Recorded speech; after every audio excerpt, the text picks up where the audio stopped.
just can't believe I just did that. Heart pounding. It's basically half exercise, half playing. Drenched in sweat. And believe me, it's catchy. And no excuses. I thought to myself, let's try this out.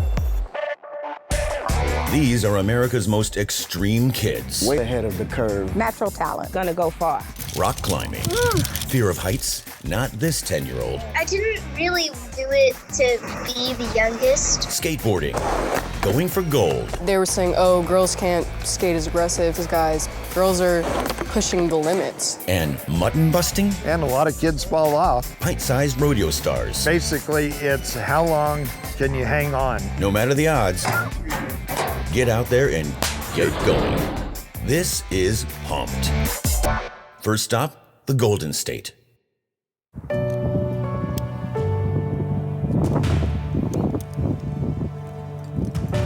Super steep.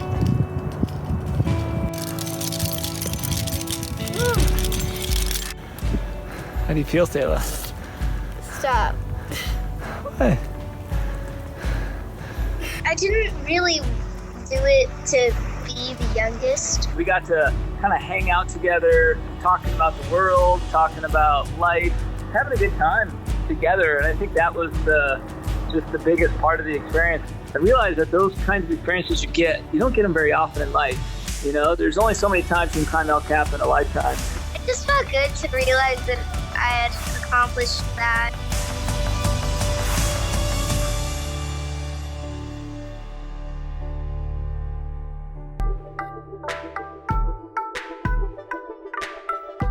My wife and I fell in love climbing El Cap 15 years ago. So El Cap's been kind of a big part of our family story. Selah first went to Yosemite when she was 2 months old. So she's been in El Cap Meadow and at the base of El Cap since she was a little baby. As she started to develop an awareness about what climbing was about and what Yosemite and El Cap was about, it's like she started asking about climbing El Cap. And if anything, I was the one who was kind of trying to hold her off and push it back a little bit, but she just kept asking to do it, wanting to do it. Just getting yourself there is hard, just big and heavy. You start hauling it up the wall. You sleep on a portal edge, which is like a hanging cot. It's like a hanging cot.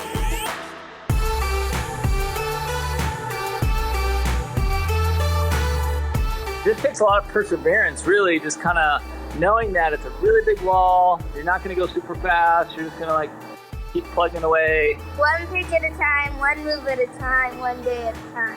We got to kind of hang out together, talking about the world, talking about life, having a good time together. And I think that was just the biggest part of the experience. There's just not a hardest part. There's just all hard. Yeah. It just felt good to realize that I had accomplished that. I didn't really do it to be the youngest. We kind of said we're going to climb it no matter what, whether it's this year or later. It's not about a record or anything like that. Those kinds of experiences you don't get them very often in life.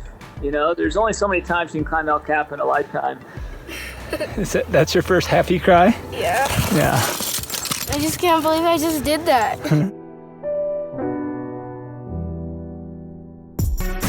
Up next, this girl has a need for speed. My fast is faster than your fast. My name is Zakia Jackson, and I'm London's mom. I'm Louvel Davis, and I'm London's dad. London has always been a fast runner. When she was in pre-K, her elementary school coach discovered her running during gym class. And she was like, this little girl can run. Her older brother, who was 5 years older than her, couldn't catch her. And we was like, we have to do something with this little kid. So we decided to put her in track and field. Come on, London! I was like, wow, you know, this is my daughter who's pulling away from the other competition. We couldn't believe it. Like, I didn't notice until after. I was like, oh my gosh, she won. I was just so shocked that she won it. I was the fastest 6-year-old in Texas.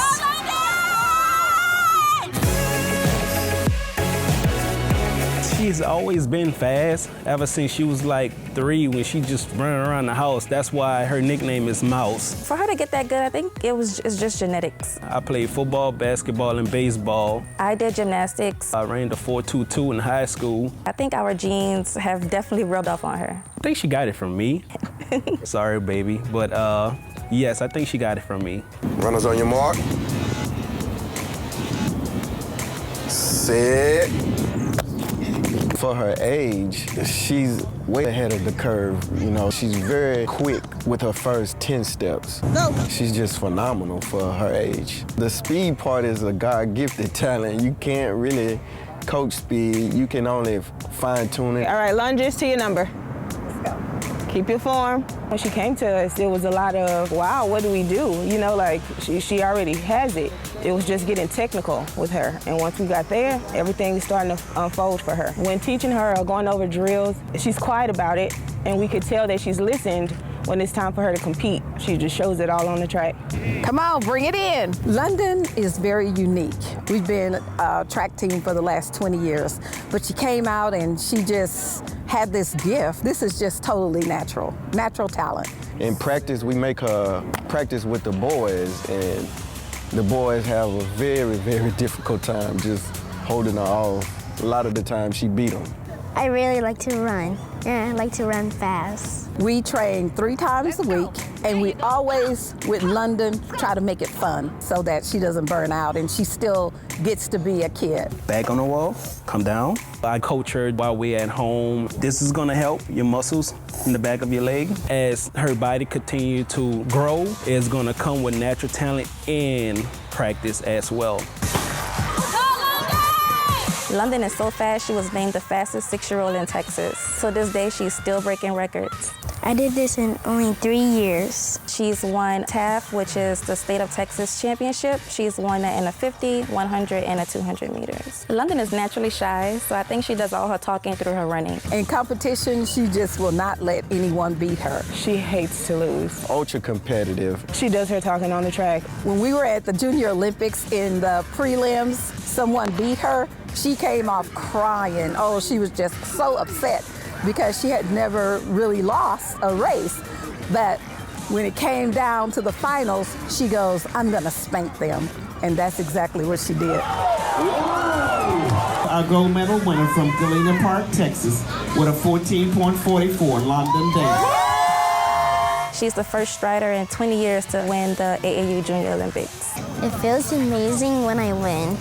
I hope we do have a future Olympian in our hands. I hope she don't burn out from it, and I hope she stay with it until the Olympics. I see her in the Olympics, whatever that year is for her, she's gonna go far. My fast is faster than your fast. Coming up, what it takes to be a national skee-ball champion. It's a lot more complex than people think. And later, these kids are drumming their way to fitness. I never knew of cardio drumming. It's the movement. It's really good exercise. You're watching Pumped. Welcome back to Pumped. Every time you have a good score, you get a high five. Time for the major leagues, skee-ball style. When all eyes are on me and the crowd's cheering, I'm really only focused on the cup.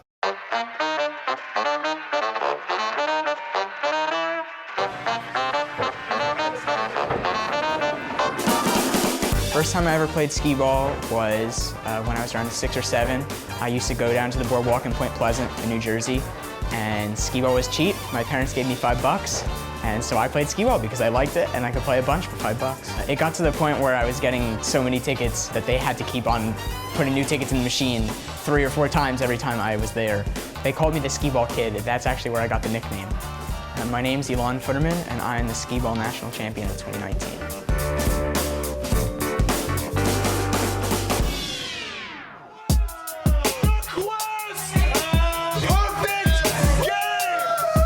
I think there's something very satisfying about skee ball. It's when the ball goes in the cup. It's almost like a tactile kind of feedback. It's the same thing as, I don't know, making a putt in golf. It just feels good. People think of it as just an arcade game, but there is a lot more to it, especially with competitive skee ball. There's a lot of strategy involved. It's not just rolling the ball down. You know, risk and reward if you go for the 100s, if you go for the 40s. It's a lot more complex than I think people think. So the first time I competed in a skee ball tournament was 3 years ago. I was vacationing in Wildwood with my family, and we came across an arcade that said World Championship Skee Ball Tournament. So sure enough, we went in the arcade, I played a couple games, and I ended up winning that tournament. It's kind of crazy because I don't think of skee ball as like I'm someone who's the best in the world. I just think of it as like a thing I do for fun. To be honest, I don't really practice that much. I am a full-time college student, so when I'm at school, I don't play skee ball at all. I've never owned a skee ball machine. I think coming into the tournament, everyone saw me as the new kid, the young kid, and they thought really I wouldn't be able to handle the pressure. Ladies and gentlemen, welcome to Brooklyn, New York. It's the 2019 Skee Ball National Championship. So I was competing against Joey the Cat in finals. Oh, and he makes it! He is widely regarded as one of the best, if not the best, skee ball players of all time. Skee Ball Kid is new to this 10-frame match, and Joey the Cat is a legend. In the last frame, I needed a very good game. 4-point lead for Joey the Cat as the kid starts his 10th frame. 10th frame. And he misses his first 3, and that third was dreadful. Take a breath. I took a step back, kind of took a breath. It's kind of hard to get rid of that pressure and put it out of your head. When all eyes are on me and the crowd's cheering, I'm only focused on throwing the ball. On skee ball's biggest stage, there's one for the kid. Refocused, that's 2. Okay. And 3. 3 consecutive. Wow. Hundo to win. Hundo to win. Hundo to win. Skee Ball Kid. The kid wins. The kid wins. The Skee Ball Kid wins the cream jacket. Skee Ball Kid wins the Rollers tournament here. He just won $8,000 playing a skee ball game. I think the fact that I was able to put that pressure aside and win and perform on the biggest stage showed pretty much that it doesn't matter your age. You could do whatever you want if you put your mind to it. So the skee ball community, and this is gonna sound really crazy, but it's kind of like a giant family. From the moment I stepped in this bar in June, when I first started qualifying, everyone was so nice to me. People are competing against each other, but they're also rooting for each other. When you find other people that like the same thing as you kind of just like glue together. I never would have envisioned this, sitting in the arcade down the shore, playing skee ball by myself and with my sister. But I think there's definitely a future for the sport as a competitive sport. If cornhole can be on ESPN, why can't skee ball? The Skee Ball Kid, ladies and gentlemen.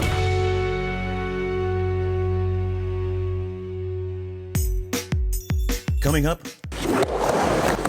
we shred some gnar with an Olympic hopeful. They were saying, oh, girls can't skate as aggressive as guys. Girls are proving them wrong. And later, this ain't our first rodeo, I have to get down like I'm the sheep, and then we ride. but it might be theirs. There are a lot of today's rodeo stars that got started on sheep.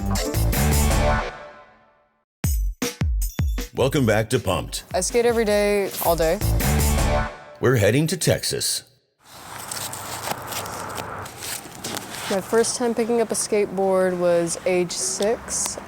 Ever since then, I just kind of like picked it up.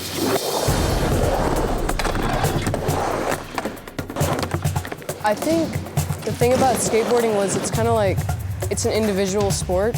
And at the age of 10, I did my first contest and I was like, I really want to do this.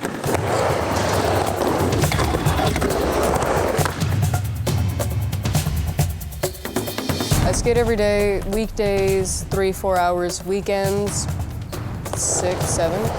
I think it's really important that other girls see older women like pushing skateboarding, and they were saying, oh, girls can't skate as aggressive, can't skate as fast as guys, but now it's like girls are proving them wrong. Girls are pushing the limits. Hi, I'm Jordan Santana, and I'm hoping to make it to the 2020 Olympics for skateboarding. When I first drop in for a competition, it's like, all right, here you go. I have this like superstitious thing. I'm like, all right, tighten your helmet, you got this. At this time, Jordan is really contest focused because that's really an aspect of trying to earn her way into the Olympics. The team that I just made, Team USA, is the national team. So I still have to go through qualifiers just like everybody else, but that's a big accomplishment and I was really happy. She no longer has to qualify into the event for those Olympic points totals, which she achieves a high enough score will earn her way in the Olympics. This is going to be the first year for Skateboarding 2020, which is also going to be a big impact on skateboarding. Whoever goes is going to be like, it's going to be intense. First Team USA, who's going to make it? That's why I'm trying to push myself harder and harder every day just to try to get to that goal. just to make the team, that'd be an honor.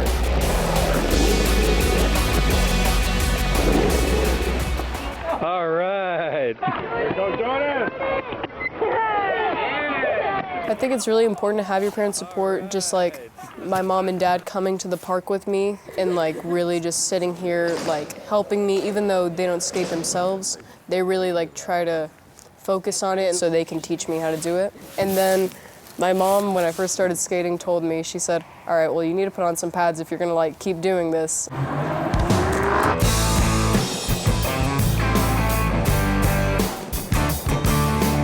Father and her have just been totally committed to coming to Southside Skate Park and other skate parks here in our city and just helping her improve and progress.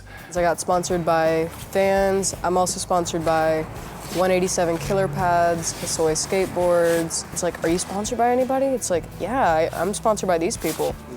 You can be really proud to say, yeah, I've got a few sponsors that send me gear and I can go to competitions saying that.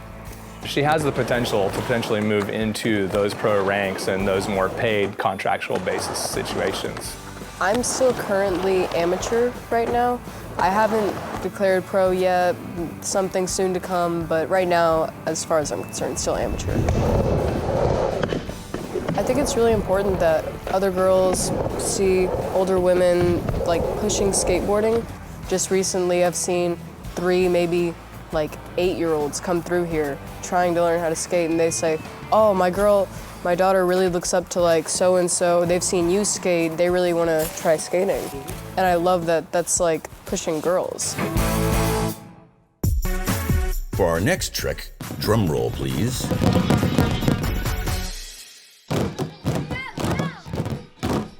I never knew of cardio drumming before, but when Miss R said that we were gonna do it, I thought to myself, yeah, let's try this out. We're doing cardio drumming. It's basically half exercise, half playing. Do you guys like this better than like regular PE? Yeah. I don't know if it's because it's easier or it's the song that is catchy. And believe me, it's catchy.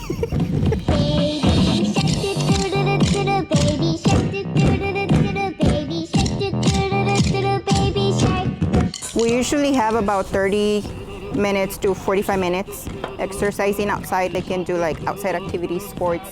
It can be anything. My name is Rocio Ramirez, and I'm an instructor at the Boys and Girls Club, and we usually do different programs. I do have a friend, she has this class. This program, it was about cardio drumming. Basically what it is, it's exercise and dance at the same time, like a combination. You know, a lot of the kids don't like to exercise at all. Sometimes they don't even want to go outside. So I thought it was kind of different. You know, they could exercise and have fun at the same time. At the beginning, like, they were complaining. You know, they would complain. They would say like, oh, cardio drumming again. My hands are gonna hurt. We don't like to do fitness stuff. At the end of the day, they were like, oh, thank God we're done. It actually might be okay, you know? So it's way better now. It's something that the kids can do, you know, like exercise and have fun at the same time. It's more like fun. None of us ever heard of it until we did the club, because the club actually helped us understand it. It's exercise. You listen to music and you hit balls, and it's just really great because it makes us stronger. It's the movement.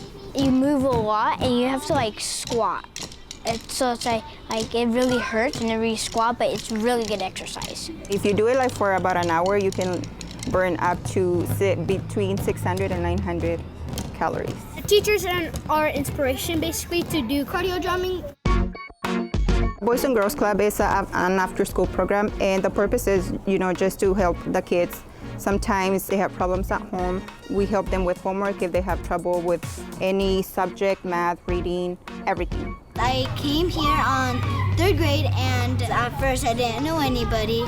And then when I came here, I felt like this is like kind of like my home now. I didn't know if anyone was gonna like bully me or anything. Yet here I am making friends. Coming up, What are you gonna do on Thursday? Race sheep. we're mutton busting. It's a favorite. Ready, Mason? Hang on tight. You're watching Pumped. Welcome back to Pumped. Who's your favorite cowboy? We're heading to Cali. What are you gonna do on Thursday? Race sheep. You're gonna ride a sheep? How are you gonna hold on? Tight.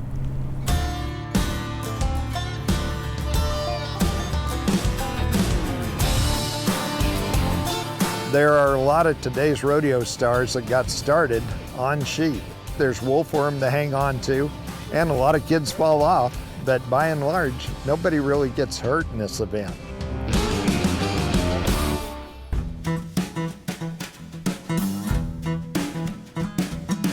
I always tell everybody rodeo month is April and nothing goes on in our family in April. You know, there's no family events. I tried to get married in April and that wasn't gonna work out. He was born April 21st and it was like the scariest thing in America because it was rodeo week and I was like, no, he can't come on rodeo. We're not ready for this. Well, he came to the rodeo for his first time when he was 4 days old. He was four days old. I was like, we're going. I have to get down like I'm the sheep and he gets on backwards, which is really fun, and then we ride.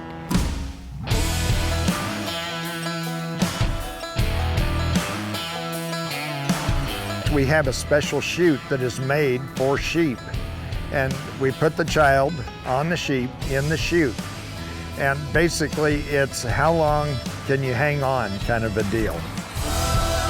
There you go. You just witnessed the greatest sheep ride of all time.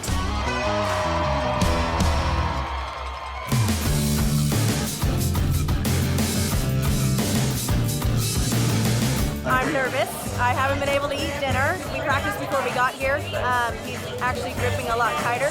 He just got dressed and he's ready to go. When you see the whole family come, because little Johnny is in the mutton busting, you know it's a favorite. Reach down, grab a good hold, buddy. You ready, buddy? All right, ready? Yeah.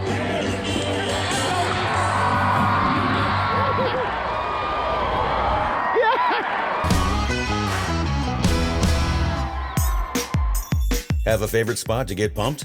Tell us on social media.